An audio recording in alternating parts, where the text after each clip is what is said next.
शहाबुद्दीन साहब आज हम लोगों के बीच नहीं रहे। शहाबुद्दीन साहब पूर्व सांसद सिवान, राष्ट्रीय जनता दल के कद्दावर नेता थे जो जीवन में कभी चुनाव नहीं हारे। 4 बार सांसद का चुनाव लड़े, चारों बार जीते। विधायक का चुनाव लड़े, विधायक का चुनाव जीते और बिहार के कद्दावर नेता थे। उनकी मौत पर मुझे पूरा यकीन है कि एक कॉन्स्पिरेसी के तहत जेल के आईजी ने और दीनदयाल उपाध्याय हॉस्पिटल के डायरेक्टर ने मिलकर के उनके खिलाफ कॉन्स्पिरेसी करके उनकी हत्या की गई है, क्योंकि वे तिहाड़ जेल में रह रहे थे और तिहाड़ जेल के सेपरेट वार्ड में थे जहां पर किसी भी व्यक्ति को जाने आने की अनुमति नहीं थी। वैसे सुरक्षित जगह पर संक्रमण का पहुंचना एक अपने आप में शंका व्यक्त करता है। फिर भी मानते हैं कि वह संक्रमित अगर हुए तो उन्हें उनके कद के हिसाब से किसी बेहतर अस्पताल में भेजा जाना चाहिए था।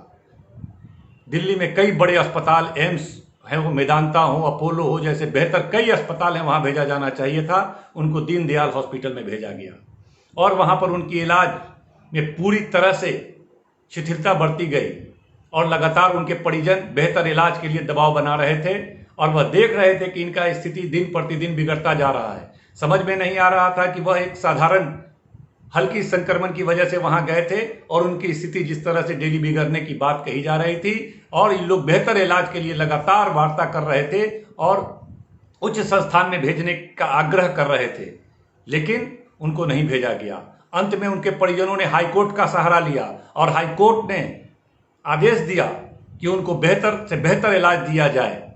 उसके बावजूद, हाईकोर्ट के डायरेक्शन के बावजूद, ना ही उनको एम्स भेजा गया, ना ही मेदांता भेजा गया, ना ही अपोलो भेजा गया, ना ही वहां पर बेहतर से बेहतर इलाज की व्यवस्था की गई, ना ही परिवार के लोगों को मिलने जुलने बातचीत करने का मौका दिया गया। पूरी तरह से हम लोगों का मानना है और पूरा यकीन है कि जिस तरह से जेल आईजी का रवैया था और जिस तरह से जो दीनदयाल हॉस्पिटल के डायरेक्टर का रवैया था, इन तमाम लोगों ने कॉन्स्पिरेसी के तहत और कुछ ऊंची लोगों के मिली भगत से उनके खिलाफ हत्या की गई है। उन पर जांच होना चाहिए इस पूरे मामले का और दोषियों के खिलाफ सख्त से सख्त कार्रवाई किया जाना चाहिए। देखिए, निसंदेह शहाबुद्दीन साहब के इंतकाल की खबर बिहार को गमज़दा करने वाली खबर है।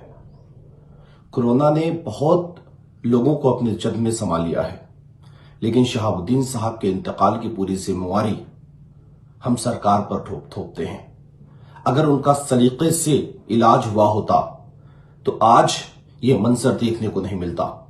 पूरा बिहार सदमे में है और खासकर बिहार के जो अक़लियत समाज के लोग हैं वो सदमे में हैं। अगर उनका प्रॉपर ट्रीटमेंट हुआ होता तो शायद उनकी जान बचाई जा सकती थी। उनके साथ जो भी कुछ हुआ है, उनके परिवार के साथ जो कुछ हुआ है, वो पूरी की पूरी तरीके से ज्यादती है, जिसको देश का मुसलमान कभी माफ नहीं करेगा।